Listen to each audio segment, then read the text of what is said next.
세계적인 반도체 기업, 외장 GPU 시장 점유율에서 압도적인 1위를 기록 중이고 요즘 대세인 인공지능 칩 시장에서도 마찬가지로 1위를 차지한 그 브랜드. 최근엔 자율주행 자동차 플랫폼 시장에 뛰어들어 상당히 높은 입지를 다지고 있죠. 팹리스 기업 중에서 매출 3위를 기록 중인 그 브랜드는 어딜까요? 아마 이 정도면 컴퓨터에 관심이 없다 하여도 대충 눈치챘을 텐데요. 오늘은 세계적인 반도체 기업 엔비디아에 대해 알아보겠습니다. 1993년 AMD의 마이크로 프로세서 엔지니어였던 젠슨 황, 커티스 프리엠, 크리스 말라코스키는 미국 실리콘밸리에서 엔비디아를 설립했습니다. 엔비디아가 설립된 90년대 초반, 게임 시장은 기술적으로 많은 발전이 이뤄지던 시기였습니다. 콘솔 쪽은 닌텐도에서 출시한 슈퍼 패미컴이 게이머들 사이에서 최고의 16비트 게임기, 2D 게임 제작 수준의 절정을 보여줬다는 찬사를 받던 시기였으며 IBM PC가 기술적으로 엄청난 발전을 보여주며 이전까지 거의 사무용으로만 사용되고 게임으로는 그래픽 성능이 크게 중요하지 않은 게임만 할 수 있던 컴퓨터가 콘솔에서 하던 게임을 어느 정도 플레이할 수 있을 정도로 발전했죠. 이런 비디오 게임의 발전으로 인해 컴퓨터에서 그래픽카드가 차지하는 비중은 점점 늘어났으며 수요 역시 급격히 증가하기 시작했습니다. 엔비디아의 새 창업자는 처음에는 CPU를 설계할 계획이었지만 당시엔 수많은 CPU 제조사들이 있었고 엔비디아가 위치한 실리콘밸리에는 끝판왕인 인텔과 AMD가 있었죠. 그래서 그 세 명은 다른 분야로 눈을 돌렸죠. 그러다 컴퓨터 그래픽 발전으로 인해 그래픽카드의 수요가 높아져가는 것을 주목한 창립자들은 주사업 분야를 그래픽 칩셋 제조로 결정했습니다. 그렇게 1995년에 엔비디아의 첫 그래픽카드 MV1이 출시됐지만 매출은 상당히 좋지 않았습니다. 90년대에는 ATI, 3DFX, 매트록스 등 여러 그래픽카드 제조사가 있었는데 경쟁사에서 제조된 그래픽카드에 비해 낮은 성능이 가장 큰 이유였습니다. 전용 API를 사용해 구동되는 소프트웨어가 작은 것도 문제였습니다. 물론 성능이나 소프트웨어 사용량이 제한적인 것을 제외하더라도 1996년 경쟁사인 3DFX에서 출시한 부두 1세대가 당시까지 출시된 모든 그래픽카드를 압도하는 어마어마한 고품질 그래픽 성능을 보여줬다는 걸 생각해보면 매출이 낮은 것은 어쩔 수 없는 상황이긴 했습니다. 그렇게 엔비디아는 창립 2년 만에 금전적인 위기에 처하게 됐지만 1997년에 출시한 두 번째 제품 리바 1282, 90년대 중반부터 시작된 3D 그래픽 게임 유행에 맞춰 모든 그래픽카드를 크게 뛰어넘는 3D 게임 성능을 보여주면서 큰 성공을 거두게 되었습니다. 이후에 발매된 후속작들도 연달아 히트해 3DFX가 부두 3를 독점 시도하는 삽질을 하는 동안 그래픽카드 시장 점유율을 계속 끌어올렸죠. 그리고 드디어 1999년 엔비디아는 지포스 256을 출시했습니다. 지포스 256은 CPU의 도움 없이 자체적으로 그래픽 처리가 가능한 최초의 GPU였죠. 즉, 이 시기부터 그래픽카드는 단순한 영상 출력 장치에서 컴퓨터 그래픽 처리 시 필수품으로 자리 잡게 된 것입니다. 엔비디아는 단숨에 3D 그래픽카드 시장을 석권해버렸죠. 그리하여 20세기 말 그래픽카드 경쟁에서 최종적으로 승리할 기업은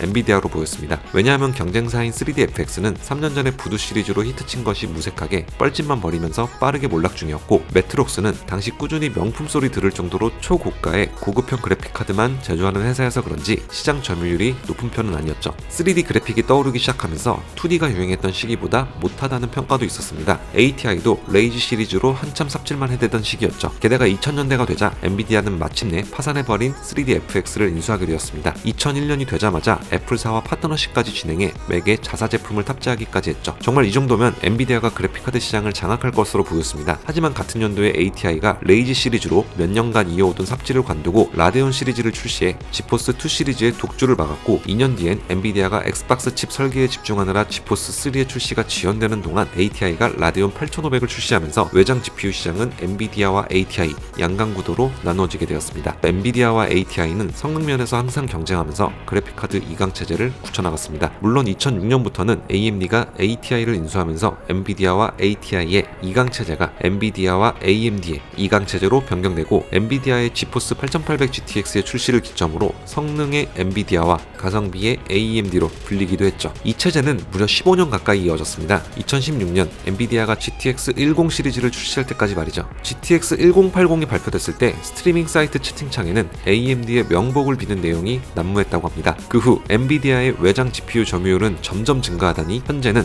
무려 80% 전후에 다다를 정도로 압도적인 점유율을 보여주게 되었습니다.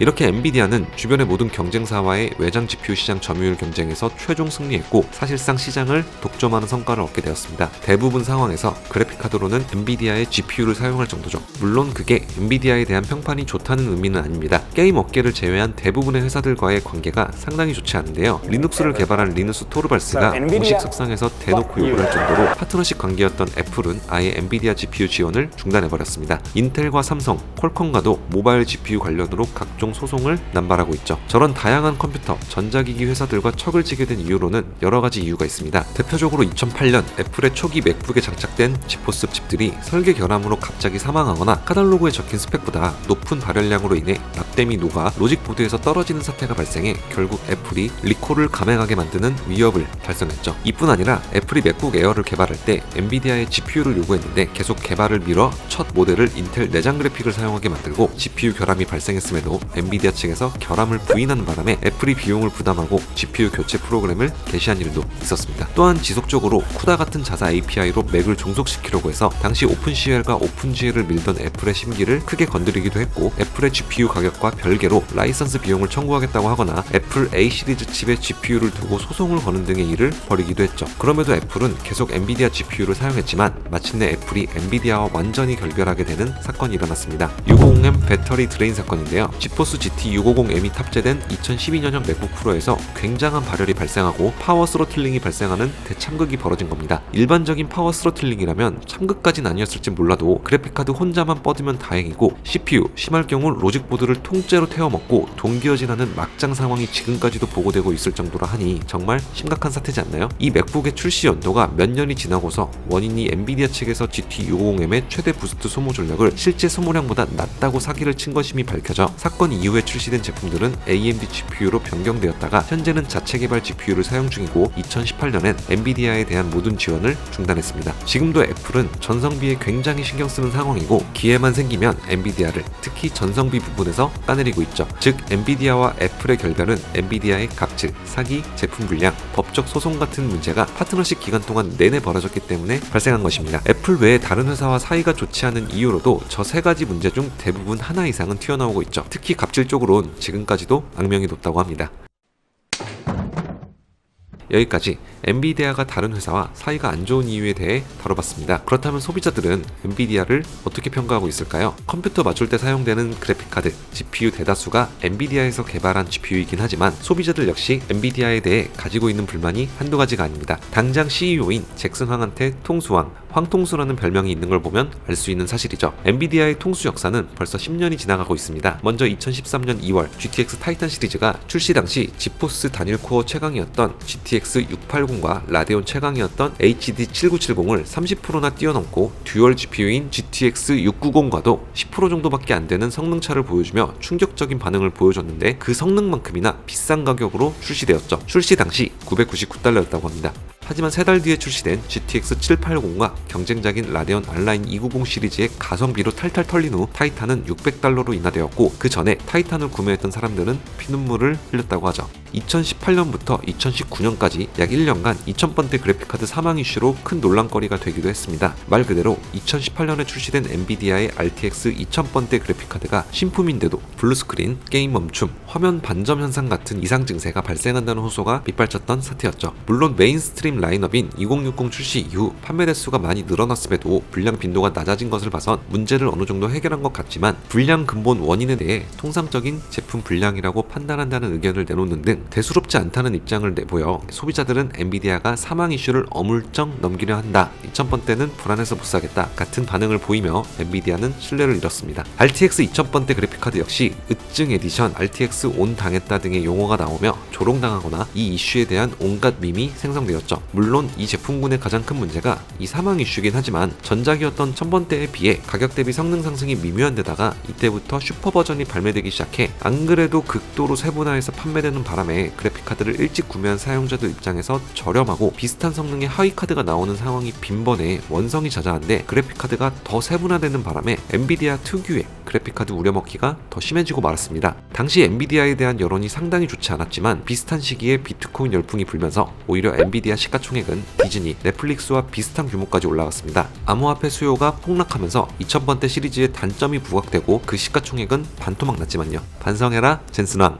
2020년 RTX 3000번대 시리즈가 출시되었습니다. 1000번대만큼은 아니지만 게이밍 성능이 대폭 향상되어 호평을 받았고 시가총액도 올라갔습니다. 코로나19 버블로 인한 매크로 전체 주가 상승도 이 상황에 한몫했습니다. 비슷한 시기에 가상화폐 채굴이 유행하면서 판매량도 떡상했는데 당장 메인스트림급인 3060대 그래픽카드는 항상 재고가 없었고 다른 제품들도 웃돈 주고 사야 할 상황까지 벌어졌습니다. 그러다 보니 전작이었던 1000, 2000번대 제품도 잔뜩 팔렸었죠. 최근에는 인공지능 개발이 부상하여 대량의 GPU가 필요한 상황이 찾아와 큰 수혜를 얻었고 자율주행 자동차 산업에도 참여해 운영체제 개발 중이라 하니 정말 기대됩니다.